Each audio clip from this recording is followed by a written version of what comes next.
everyone, thanks for stopping by my sewing room today. I have somehow found myself in the middle of like two giant projects, one of which is my Molly project, which you probably have already seen videos of, which is super fun and I'm very excited about. And then the other one is making early Regency outfit, which includes making a petticoat and then the dress.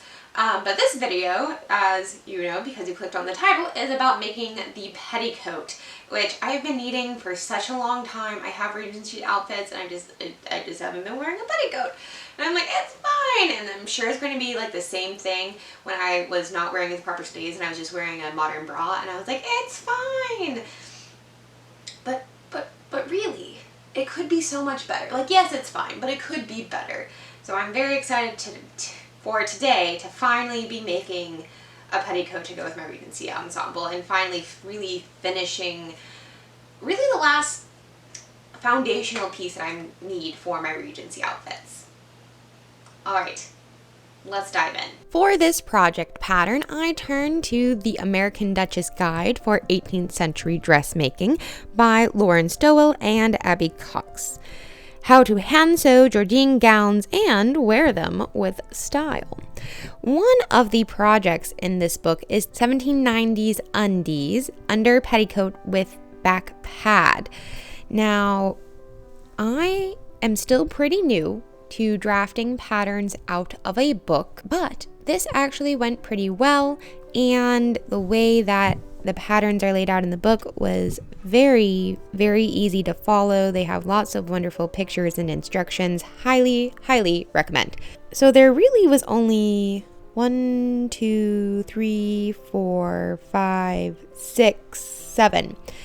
pieces of fabric that went into this project. The petticoat skirt, the bodice front, the bodice back, and then the center back pad or bustle. And those were the only pieces that went into this. So it was pretty simple to follow. The hardest piece to draft was probably the bodice front and the bodice back, because you wanted to make sure that you had all of the little right curves for that. But thankfully I had just been given by a friend this wonderful bendable ruler that holds its shape and makes it to where you can get those curves really well. So thank you so much, Cressy, for giving me this ruler. It was super helpful for this project.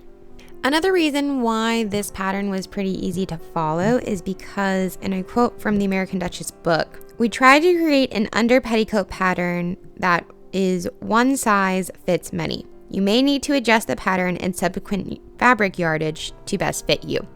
Thankfully, the one that was in the book was going to fit me because I was able to do the measurements and do the math to make that work. So I didn't need to adjust anything. I am making this petticoat out of, you probably guessed it if you've ever watched another one of my videos, I am making this petticoat out of thrifted cotton bed sheets, one of my favorite things to make underwear, historical underwear out of. Once I had attached the front and back of the bodice, it was then time to turn my attention towards the skirt of the petticoat. Here I am marking down about an inch that I was going to have go all the way around the top of the skirt of the petticoat, and then I am making a slit incision in the front of the petticoat down about 10 inches or so and hemming it because this is going to be the center front of the petticoat.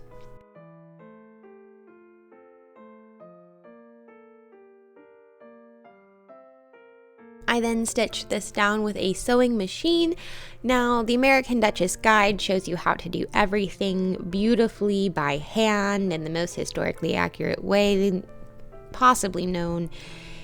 I am not doing that. I like to use a machine where I can to save time, and sometimes I have started doing more and more hand sewing because I've started to like it more and more, and also it does create more of a historically accurate look to these things. So here I am attaching the front of the petticoat to the back of the petticoat skirt, which is just nice long straight seam. Oh, my snack for this sewing session was some wonderful apple spiced cookies and milk. I made this petticoat back in the fall, and Who does not love a fall-themed cookie? The front of this petticoat is gathered, so I made a channel that I was able to put this tape through. This is I honestly don't even know what it is, but my uncle sent me a giant roll of it in 2020, and I have been using it ever since, and I have barely even cracked the surface of this spool. It is so large. It's wonderful, and I've been using it whenever I need tape for anything. So I used it to gather up the front of this petticoat skirt, so it's nice. The front is just on a drawstring, and then the back is gathered and attached to the back of the bodice. So this is where we are with the bodice. It is not lined, so to finish off all of the edges, you just hem them. Just a nice little quick flip over hem. I didn't even do a double fold hem, I just did a single fold hem.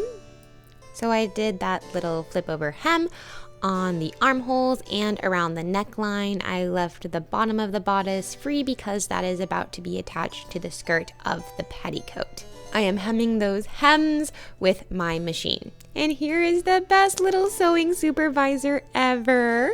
Lucky really enjoyed reading the American Duchess Guide to 18th Century Dressmaking. Now, my machine broke here.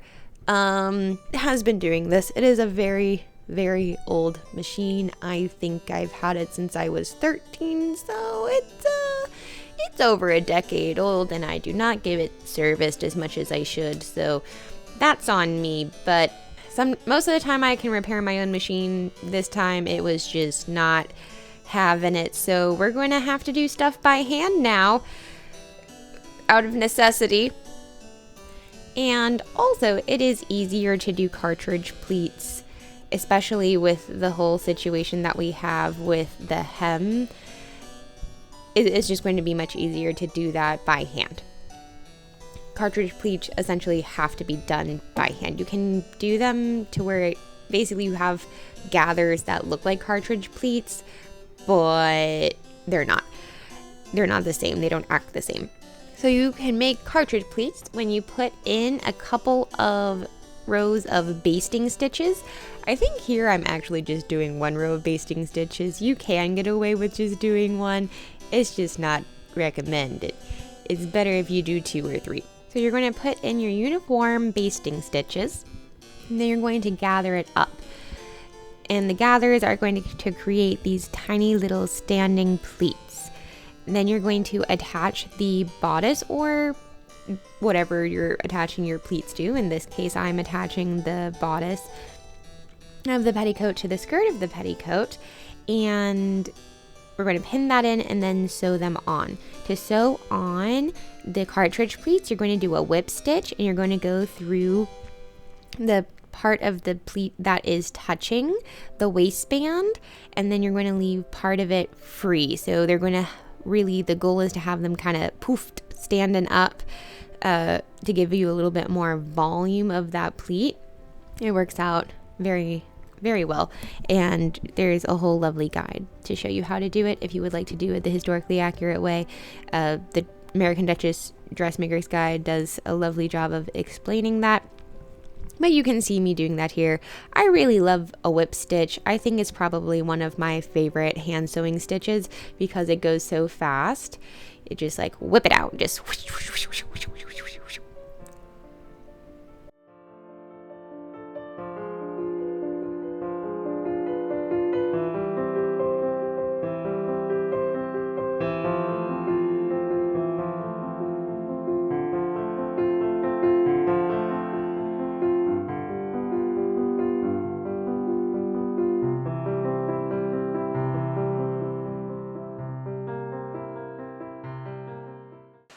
Alright, we have made it to that very exciting moment in the project's life where it is wearable, so let's try it on.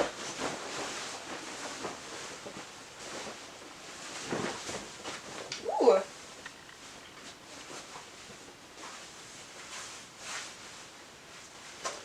Alright.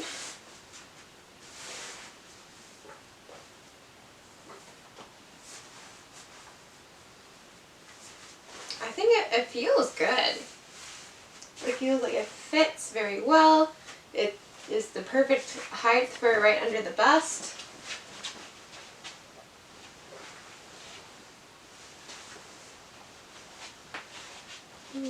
I think this will definitely help add some of that dreamy fullness to my Regency gowns. Now I just have to hem it and then also add the little back bustle. The back bustle is so cute and so tiny. So I went ahead and I pinned all around the curved edges. It looks like a little crescent moon. And then I left the straight side open, and I got my sewing machine working again, and Lucky is such a good sewing supervisor. She is so helpful. In the American Duchess guide, they give a lot of great ideas about how to stuff this with historically accurate materials. I just used some batting that I already had. Lucky approves, and that's all that really matters to me. So as long as she's happy, then we're fine. And here I attached the little bustle to the center back by hand, because trying to do that by machine was just not going to work out. But I folded in the edges that were raw and unfinished, and then I did a little whip stitch all the way across the back. So I put a few stitches in the middle of the back pad because they're super cute, and also to hold the stuffing in place. These are called tufting stitches, and I think they are adorable. With my working sewing machine, I then hemmed my petticoat. I did a double folded hem all the way around the bottom, and then sewed it, and then it was ready to try on. So here is the grand reveal. This is my Regency bodied petticoat made with the American Duchess Guide to 18th Century Dressmaking. And I think this is going to up my Regency costume game so much.